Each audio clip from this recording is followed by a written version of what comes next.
Hello and welcome to another episode on Football Talk Podcast. My name's Ozzie and I'm your host for today's show. It's been a while since we've done a match preview, and quite frankly, I'm looking forward to this game.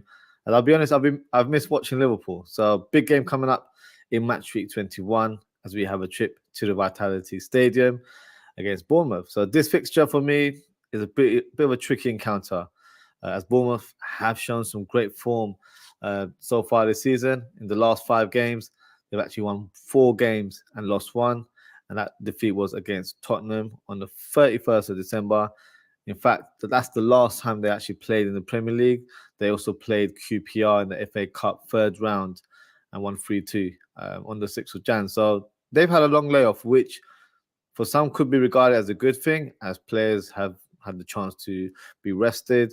Or some may regard it as a bad thing where they've been out of action. So it might be where they haven't got the same rhythm as they had in the previous game. So that remains to be seen in terms of how Bournemouth set up. In terms of Liverpool, still top of the league, 2 points gap from City, who are second right now. Last fixture was against Fulham in the Carabao Cup semi-final, which was on the 10th. Obviously, we won 2-1 in that game. In terms of head-to-head, this is actually the 3rd time we're facing the Cherries this season. The first fixture was a win in the Premier League where we won 3-1. Second was in the Carabao Cup, which was a 2-0 win as well. And so our results have been positive against Bournemouth. So let's hope we can make it 3-0 Bournemouth, as both players have had great seasons so far, especially Semenyo, who's been fantastic. And to be fair, both wingers always have great games against Liverpool, and they've always caused us havoc on the wings. So those 2 players for me will be a big loss for them. In terms of the defensive area, Senesi is suspended. Kirkers, the Hungarian left back, could be in line to start this game. Unfortunately, Lloyd Kelly and Traore are still not ready to take part in the next fixture. In terms of Liverpool, Salah and Endo are on international duty with their countries. Unfortunately, Liverpool fans, there's some bad news as Salah has picked up an injury whilst playing for Egypt against Ghana. It looks like it could be a hamstring injury. He was forced to be taken off just before halftime. So he was probably realized there was a bit of a muscle pull or something. And he just thought, let me not make any risk by continuing to play. Hopefully it was a precaution that he came off. Hopefully it's a pulled muscle rather than a severe injury. So a short-term injury in that regards. But at this stage, we're not quite so sure this happened. Probably like an hour ago. That's when I saw the breaking news on Twitter. So yeah, not good for a player that's hardly injured. That's just our luck, isn't it? Unfortunately. But hopefully we get some good news in the next few days that it's not a big one and he comes back to Liverpool fit and healthy. In terms of other team news for Liverpool, Trent is still not available for this fixture. Long-term injuries with regards to Thiago Bajtic and Matip and Robertson still stand. Hopefully we'll get some news with Robertson. I think he was supposed to return in January. Here we are, we're mid-January right now. So hopefully he's back in training soon. Thiago as well was one that we heard could be returning. I also forgot to mention Tsimikas. I think his injury, he's close enough. I think he's started some sort of light training at the training center. So hopefully he'll be returning in the next few weeks as well. So yeah, games are coming thick and fast right now. So yeah, hopefully we get some of these players, especially the likes of Thiago. His experience will be vital in this Premier League campaign, and Robertson as well. Even though Joe Gomez has done fantastically wherever he's played, the more options we have, the more strength in depth, and more we can compete as well. So Diaz has just sent me a comment, sad about Mo Ozzie. Yeah, I saw it just before I logged on. Yeah, it's a worry. For him to come off as well, you can look in both ways. Maybe he just felt something. He's like, oh, I'm not risking it. So hopefully it can be examined as nothing too serious. But I'm hoping it's a light injury, that is nothing too severe, and that he can make a return to the club. Obviously, I still want him to do well for his country at AFCON. hopefully it's just not long-term injury because, yeah, to be fair, we're doing fine with Salah, but you don't want to miss out on such a quality player. You know, his goals have been so vital for us. I still feel like he's underrated at times amongst Liverpool fans and rival fans. Well, rival fans are more disrespectful than anything else. So, no, I feel what you're saying right now, but hopefully it's not too severe. At this stage, all we can do is cross our fingers and hope that he will be back in action very, very soon. And you've also asked me, is Trent back for Fulham or FA Cup? From what I remember, the injury news with regards to Trent was that he was out for a few weeks. He might be available for FA Cup. I think Fulham might be too soon. You mentioned on the last show as well, remember, Daz, that Szoboszlai could make that return against Fulham. So that might be more of a possibility. I think Trent is still a bit way off in terms of returning to the first team action. Let me have a look in terms of when is that FA Cup fixture. Let's have a look. So it'll be on the 28th. So that's in 10 days time. That could be a possibility.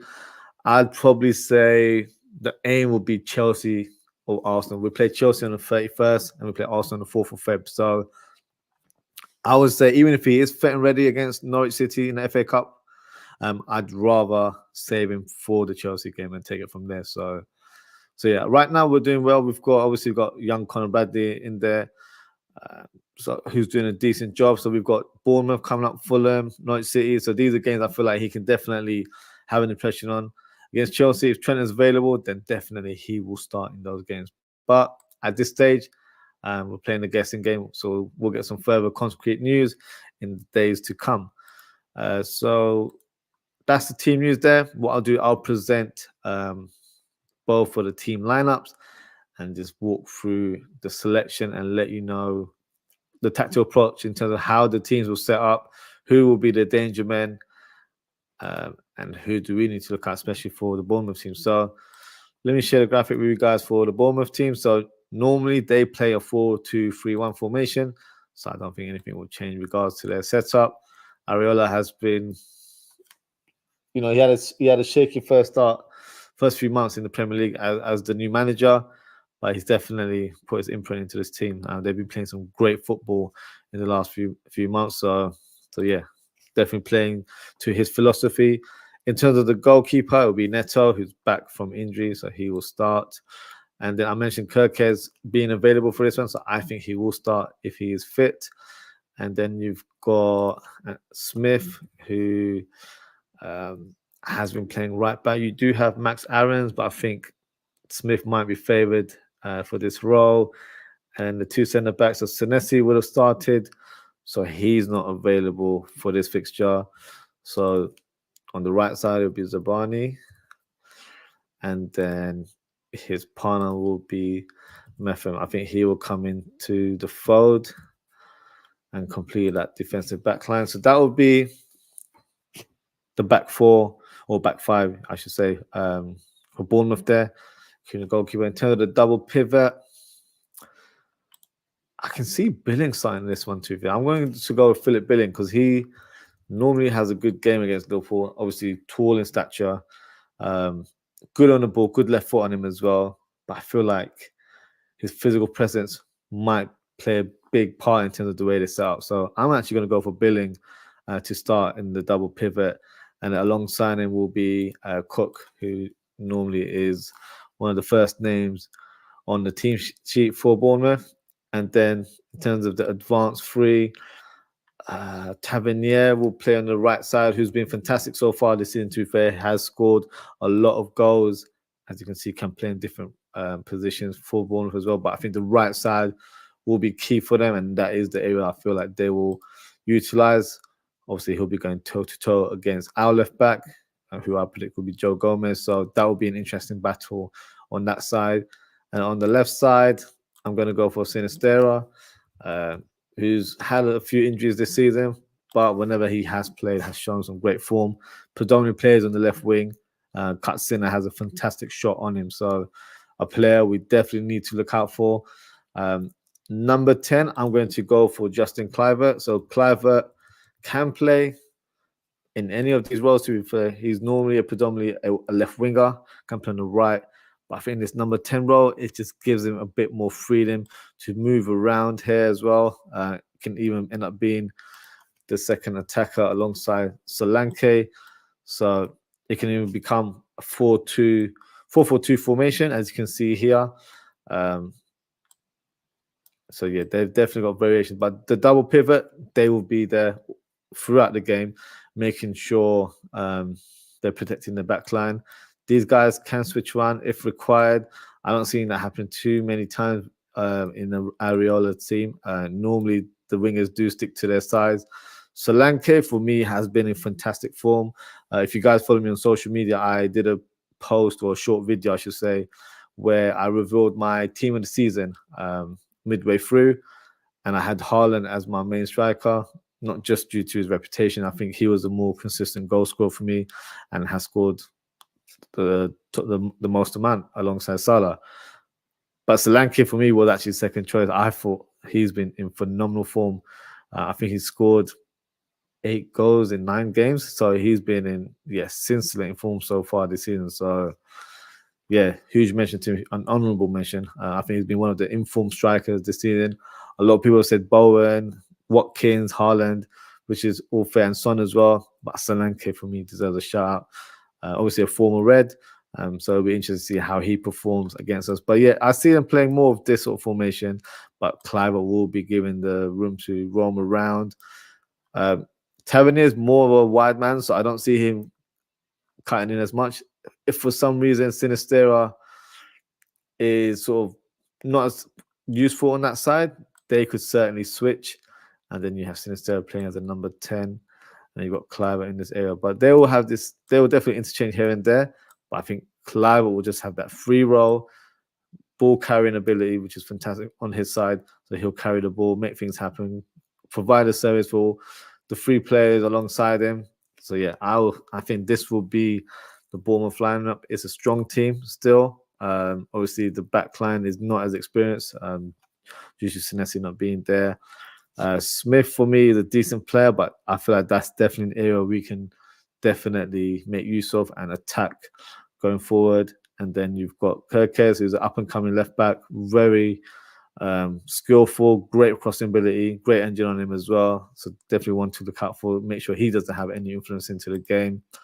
But yeah, this is the shape I'm going for. I'm just going to go through some of the comments now. Double D, he says, where's Christie? That's a good shout there. It was between Billing and Christie for me. I know Cook and Christie are normally the first choice centre midfielders in the team. But I don't know. I think to fit Billing in, one had to kind of drop out. And I've gone for Billing and Cook instead of Christie and Billing. So yeah, that's just kind of my incline. I think having Billing on the pitch will be quite useful for Bournemouth tactically. Obviously, big presence against our midfield that might not be as tall as himself. He's a big fella. So no, this is just something I think it might not be Billing or Torgewa. It might just be Christie and Cook as the norm. But I'm just thinking slightly outside the box in terms of Iraola. Would you want to switch it up a little bit? I think that would be the way to go. And then, yeah, so Daz has just revealed his lineup. So I'll go through Daz's comment and then I'll reveal mine. So he's gone for Ali, Bradley, Kwanzaa, Van Dijk, Gomez, Jones, Ryan Gravenberch. So Bozlai, is Bozlai available for this one? I am not sure about that one, but I'll leave it to you on that. And you've got Harvey, Jota, and Diaz. And it's maybe Gakpo instead of Jota or Nunez. So interesting lineup there from Daz. So what I'll do now is I'll present my lineup and you guys can let me know what you think. So we'll remove this graphic and I'll present the graphic for the Liverpool team. Here we go. So 4-3-3 formation. No need to go into detail in terms of how we're going to set up. This is always our mainstay formation. But obviously, depending on the personnel, there'll be different variations in terms of how we set up as a system rather than a formation, which is just the basic shape of our team. So the starting goal, so I'm going for Alisson, obviously, goes without saying. In terms of the back 4, Gomez will be at left back. And then we've got Bradley, who, to be fair, had a fantastic game in the last fixture. He was great against Arsenal. Did a decent job at Fulham as well. So yeah, for me, he starts. And then Van Dijk for me. And I'm going for Konate. I think Konate should start in this game as well. Kwanzaa is a great shout from Daz. I wouldn't be mad if he starts with it. Kwanzaa has been good, but I want to go for the strongest lineup possible. Having said that, we do have an important cup tie coming up, which is on the 24th, which is still 6 days away. So plenty of time for the players to rest and recoup. 3 days away. So yeah, that could be something I could interesting, that one. I'm still going to stick to my guns. I'm still going to go for this back four. And in terms of the midfield, McAllister. And then the 2 number 8s, going to go for Gravenberch and Curtis Jones. And I think on the right wing, I'm going to go for Elliott. And this is the 2 positions. That's always a tricky one in selection. So having a look at the lineup with Smith there, I'd want to go for a player that's quite direct on that wing. So I'm actually going to go for Diaz. And then up top, I personally feel like Gakpo deserves a start. To be fair, Nunez had a good impression against Fulham as well, but I'm going to go for Gakpo to lead the line in this one. In terms of the shape, I don't expect Joe Gomez to bomb down too much. His job will be to make sure Tavernier doesn't have the ball as much or isn't attacking a byline. So we need to cut his influence and supply to the attackers in the Bournemouth team. And then you've got Gravenberch, who may interchange with Jones. So you might see one on the left, one on the right side, but both are ball carriers. So they'll definitely have an influence. Cassius got a big game, has shown. Last game he was all right. So for me, he's still finding his rhythm after being out for such a long time. So he'll have a great influence in this game. And then with Gakpo, who can drop deep. And then you've got Diaz coming in. Elliott for me will be wide. I don't see him being like an inside forward as such. I expect him to be around here, having this sort of influence. And then you've got Gravenberch helping out as well. But I feel like this will be the role where Elliott is becoming more of the creator from that right wing, which is what Mo Salah does fantastically as well. And then you've got Conor Bradley, who can definitely help out. So if he goes infield, you've got Conor Bradley up there. But for me, Conor Bradley has to make sure he is more on the defensive side rather than an attacking side. He needs to stop any attacks coming through the left wing. So that would most likely be Sinisterra for Bournemouth. And then I'm hoping Gakpo has a good game because he's shown some good form here and there. I feel like normally he has a good performance when he's come off the bench, and he seems start games as well in a great manner. And hopefully, if he starts playing 1 or 2 games in a row, he will be a mainstay in this team. But he hasn't shown it enough for me this season. But I feel like he can definitely have an influence in this team. So, yeah, remains to be seen. Daz just said, Dom back for Sunday, Trent, Chelsea. Does Dominic suppose that he's back for Sunday? I wouldn't play him in this fixture, to be fair. I think we've got enough here, and I'm actually saving for that Fulham game next week, which is an important one. I know we're 2-1 up, but it's a second leg tie. So having Dominic Szoboszlai for that one will be more important, I think. I think Jones and Gravenberch would still do a decent job in this fixture. But hey, that's just my opinion in terms of the setup. So drop a comment, guys. Let me know what you think of this team. Is it unfair that I haven't started Jota or Nunez? Because they would be great shouts as well. And I wouldn't have any qualms with anyone saying that they should be in the team. In terms of midfield, we don't have a lot of options, to be fair. Maybe some would prefer Elliott in the number 8 role and then play maybe Diaz on the right-hand side and maybe have Jota or Nunez on the left. Yeah, it can be different variations there. In terms of the back line, I think that's the strongest one available right now, to be fair. Obviously, Kwanzaa could come in. Maybe Konate should be rested for this game, so he's fit and ready for the Fulham one. I'm happy to start Kwanzaa in the Fulham games. So I wouldn't. I think they're both showing good form. Konate, for me, has just been playing some of his best football. Has looked like he's showing peak form right now. So I'd like that momentum to continue. So that's why I've got with Konate. So yeah, let me know what you guys think in terms of the lineup. Double D said, Jota, got to start, bro. I know that was one that I had originally in mind for that left side. Well, I actually had him on the left side.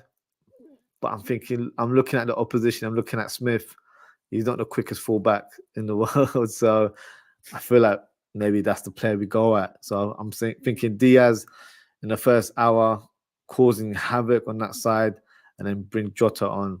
And hopefully with Diaz's energy and wing play, he's tired out Smith. And then we've got a fresh Jota off the bench and causing havoc afterwards as well. So Jota and Nunez will definitely play part for me in this game. You just comment as well. Then Nunez on to kill the game. So I'm thinking Jota and Nunez will come on to kill the game. That's why I'm letting Diaz attack that wing. And then Gakpo. For me, Gakpo, I feel like deserves a start as well. I feel like he's showing some good forms here and there. So hopefully he can get a goal or two and then give us a good scoreline before that hour mark, because that's normally when Klopp makes his substitutions. And then, Diaz, Gakpo causing havoc. And then we have Jota and Nunez to, complete the puzzle at the end. So no, fair point in terms of your suggestion. It wasn't an easy one, to be fair. But I've just gone with Diaz based on who the opponent right back is. And I think Gakpo, as well with Gakpo, I feel like because of the centre-back pairing, they haven't played much together for Bournemouth. So having someone like that who can control the ball, play a bit more deeper, will have more of an influence. Whereas Nunez, at times it does suit him to have him on the shoulder, but I feel like he's probably better coming off the bench as a more of an impactful player rather than having to play at the start. But that's just my opinion on Nunez at the moment. I just got a comment here from Daz. That looks good. So that's the formation I'm going for. But yeah, the beauty of our team right now is that we've got such great options off the bench. So you mentioned Daz that Szoboszlai might be available for this Sunday, even having him on the bench. So even if he plays for like 10, 15 minutes, just gets him back into the room. So a good option to have from an attacking point of view. Still got Jota, Nunez off the bench as well. So yeah, we've got players that can definitely have an impact on the game, and that's what you want when you have a full squad like that. So that's my team right there. In terms of score prediction, I'm not going to go wild on this one. I think this will be a tricky game. I don't think it'll be a walk in the park. So in terms of my final score, I'm going for a 2-0 victory for Liverpool. And for me, the goal scorers will be Gakpo and Diaz. That's the 2 goal scorers I'm going for. Drop a comment. Let me know what you think the scoreline will be and who the goal scorers you envision in this fixture. And that's a wrap up for today, guys. So thank you so much for tuning in. Thank you to Daz and Double D for your comments. Appreciate your participation as always, guys. If you haven't already, please don't forget to like, comment, share, and subscribe to the channel. In terms of doing the match reaction, possibly later on in the evening. So I'll be doing it at 10 p.m., which is normally my slot for my shows. So yeah, make sure to tune in for that one. It will be a calling show, as all of my match reaction shows are. So if you'd like to come on and have your say, look out for the description. Look out for a link in the description. It will also be pinned on the live chat, so it's easy access for you guys. So yeah, make sure you can come on, have your say. Hopefully we get the win as well. Just got a comment here from Daz. It says, Daz says 4-0 to Liverpool. I love that. Jota, Nunez, and Diaz. I like that. Double D. I said, think we'll win. Don't know about the clean sheet though. Yeah, I'm going off the form of Van Dijk and Konate. I'll be honest with you. I think if they had Semenyo and Otara in their team, I think we would have conceded, because whenever we play against those two guys, they have caused havoc. Semenyo, especially in the first game they played in the Premier League earlier on this season, he was fantastic in that game. He scored the first goal as well in the first half. So for me, if he was playing, I feel like he would have caused more havoc than the current players I've got. So Sinisterra is good, but I don't think he's as impactful as Semenyo. And Tavernier for me is a solid wide player. Gets the goals as well. Slightly underrated, I think. I don't think he gets as much plaudits from Bournemouth fans or even the neutral fans as much. But I've always seen him putting a shift for his team and actually gets involved in terms of goals and assists. So yeah, had one of those other wingers started in this game, I probably thought we would have considered. But I think we'll have enough to compete with these guys, and hopefully we get the win. It won't be an easy one at all. And he just said, yes, Semenyo caused us a lot of issues. Glad he's not there. I'm glad he is as well. When I was checking the team news to know that he was at the AFCON, I was like, yeah, that is good news. He won't be missed, that's for sure, from a Liverpool point of view. So, yes, hopefully we do well. We get the points. We're top of the league right now, 2 points clear. So, obviously, our Liverpool fans were already programmed to be humble and not to, be over-exaggerating in terms of our league position. We're not Arsenal. We're not going to get ahead of ourselves right now. So, yeah, one game at a time. City are picking up form now. De Bruyne is back. So, we've definitely got to keep going, keep looking forward rather than looking behind us, because there are a lot of teams breathing behind our backs. And yeah, just take it a game at a time. Hopefully we get the 3 points and we can build up momentum as well. Another comment. Since still bagged against us when he was at Leeds, still, yeah, it has to be watched. Yeah, he's a fantastic player. I remember watching him in the Europa League campaign for Feyenoord a couple of years ago. He was phenomenal. He scored a lot of goals for them. So, yeah, he's going to be a live wire. Even Justin Kluivert, I feel like he's going to have an influence. He was good against us. I think he was in the Carabao Cup when they played us. So he will have a good impression, good in front of goal. He used to be a striker, but over the years has played on the wings. So, yeah, they got some good attacking players. They play good football as well. Solanke, let's not forget about him. He's been in fantastic form, scoring bundles of goals right now. He's in the top 10 in terms of goal scorers this season. So yeah, we've got to watch out for these guys. That's what I'm saying. It's not going to be a walk in the park. We've got to really be on top of our game and make sure we get the first goal, because that will set the momentum. But yeah, I'm confident about this one. I know we've had a bit of a layoff, but hopefully the guys are fresh and ready to go. So that's my match preview for you guys. Thank you for everyone for tuning in. As always, guys, take care, stay safe, and I hope to see you all very, very soon. Goodbye.